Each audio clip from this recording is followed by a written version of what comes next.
नमस्कार दोस्तों, आप सभी का स्वागत है आज के कार्यक्रम हमारा प्रपंच में। आज के प्रपंच में बिहार राजनीति के दो युवा चेहरे प्रशांत किशोर और तेजस्वी यादव दोनों अपने अपने तरीके से बिहार की राजनीति में प्रभाव डाल रहे हैं। एक तरफ प्रशांत किशोर जो रणनीतिकार से नेता बने हैं, तो दूसरी तरफ लालू यादव की विरासत संभाल रहे तेजस्वी यादव हैं। आज के प्रपंच में हम चर्चा करेंगे दोनों की ताकतें, कमजोरियां, राजनीतिक दृष्टिकोण, भविष्य का समीकरण और बिहार जो पिछले 20 सालों से जंगल राज कहा जा रहा है, आज उन सभी बातों पर चर्चा करेंगे। वीडियो शुरू करने से पहले आज के खास मेहमानों का आप सभी लोगों से परिचय करा दूं। प्रशांत किशोर, जिन्हें लोग पीके के नाम से जानते हैं। प्रशांत किशोर ने अपने कैरियर की शुरुआत पब्लिक हेल्थ केयर सेक्टर से किया। पब्लिक हेल्थ केयर सेक्टर में उन्होंने यूएन में भी काम किया, अच्छा पैसा कमाया।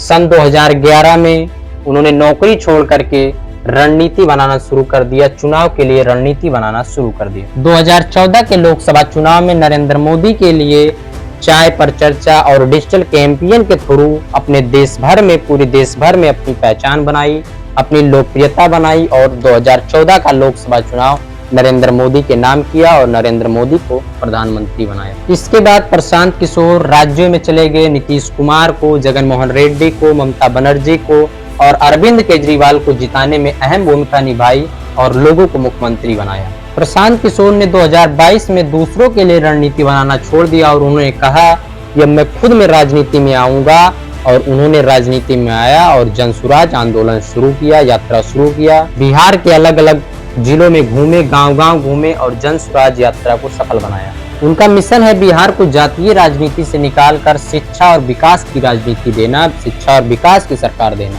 और अब हमारे आज के दूसरे मेहमान तेजस्वी यादव, जो लालू यादव और राबड़ी देवी के बेटे हैं, छोटे बेटे हैं। तेजस्वी यादव ने अपने कैरियर की शुरुआत क्रिकेट से किया, लेकिन उन्होंने 2010 से पूरी तरीके से राजनीति में आ गए, क्योंकि परिवार में राजनीति का माहौल था। पिता भी मुख्यमंत्री रहे, माता भी मुख्यमंत्री रहे, तो परिवार में राजनीति का माहौल था। और सन 2010 में उन्होंने क्रिकेट छोड़ करके राजनीति को अपना एक पेशा बना लिया। महागठबंधन चुनाव 2015 में तेजस्वी यादव बिहार के उप मुख्यमंत्री बनते हैं और बिहार के लिए बहुत सारा काम किया, बहुत सारा विकास किया। उसके बाद आता है 2020 का चुनाव। 2020 के चुनाव में आरजेडी 75 सीटों के साथ बिहार की सबसे बड़ी पार्टी बनती है। तेजस्वी यादव लोगों के साथ कनेक्ट कैसे होते हैं, उनकी भाषा इतनी सीधी सरल होती है। वो युवाओं के रोजगार की बात करते हैं, बिहार के युवाओं को बिहार से पलायन करने के लिए बात करते हैं, बिहार से पलायन ना हो इसकी बात करते हैं, देश में बिहार में रोजगार हो इसकी बात करते हैं। इसलिए वो जनता से इतनी जल्दी कनेक्ट हो जाते हैं, उन्हें कनेक्ट करने में कोई दिक्कत नहीं होती। तीसरी चीज की उनके पिता की विरासत जो है आरजेडी, इसके वजह से भी उनसे लोग ज्यादा कनेक्ट होते हैं। उनका वोट बैंक एक विरासत में मिला है, इसलिए वो और ज्यादा कनेक्ट हो पाते हैं लोगों से। अब हमने आज के प्रपंच में अपने दोनों खास मेहमानों का परिचय दे दिया। आप बात करते हैं उनके राजनीतिक दृष्टिकोण के, राजनीतिक आधार के, उनकी क्या कमजोरी है, उनकी क्या ताकत है, और दूसरी बात दोनों के पास कौन कौन सी ताकतें मजबूत हैं। तो सबसे पहले आपको बता दूं राजनीतिक आधार। अगर दोनों के राजनीतिक आधार की बात करें तो प्रशांत किशोर के पास कोई परंपरागत वोट बैंक नहीं है। उन्हें जनता से सीधे कनेक्ट होने में बहुत चुनौती का सामना करना पड़ेगा।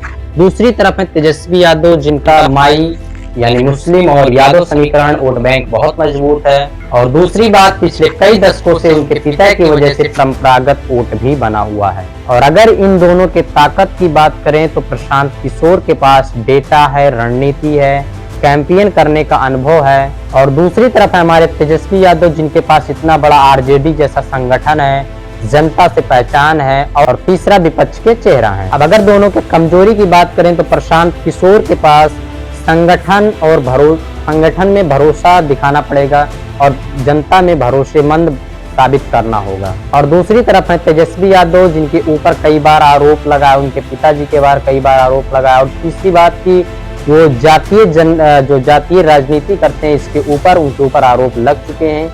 इसलिए इनको जनता में साबित करना होगा कि हम जातीय राजनीति नहीं करते हैं, हम बिहार के विकास की राजनीति करते हैं। देखिए, ये हम मान लेते हैं कि तेजस्वी यादव और प्रशांत किशोर जो लोगों के लिए रणनीति बनाए, दूसरों के लिए रणनीति बनाए हैं, कैसे चुनाव में लड़ना है, कैसे भाषण देना है, कैसे जनता से कनेक्ट होना है, कैसे डिजिटल कैंपेन का यूज करना है, कैसे अपने मैनिफेस्टो तैयार करना, ये प्रशांत किशोर को अच्छी तरीके से आता है, लेकिन उन्होंने कभी जनता के सामने खुद चेहरा लगा के कभी भाषण नहीं दिया।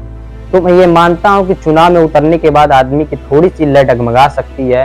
वही दूसरी तरफ तेजस्वी यादव हैं, जिन्हें चुनाव का अनुभव है, सदन में बैठने का अनुभव है, जनता के मुद्दों को उठाने का अनुभव है, पिता की राजनीति संभाल रहे हैं, इसलिए वोट कैसे हासिल करना ये भी उनको मालूम है। और बिहार जिसे कभी जंगल राज कहा जाता, अगर जंगल राज को बदलने का मौका मिला है तो लगभग बिहार में जितनी पार्टियां चुनाव लड़ रही हैं उन सबको करना चाहिए। जो जंगल राज है, उस जंगल राज से बाहर निकल करके शिक्षा और विकास की राजनीति करना चाहिए।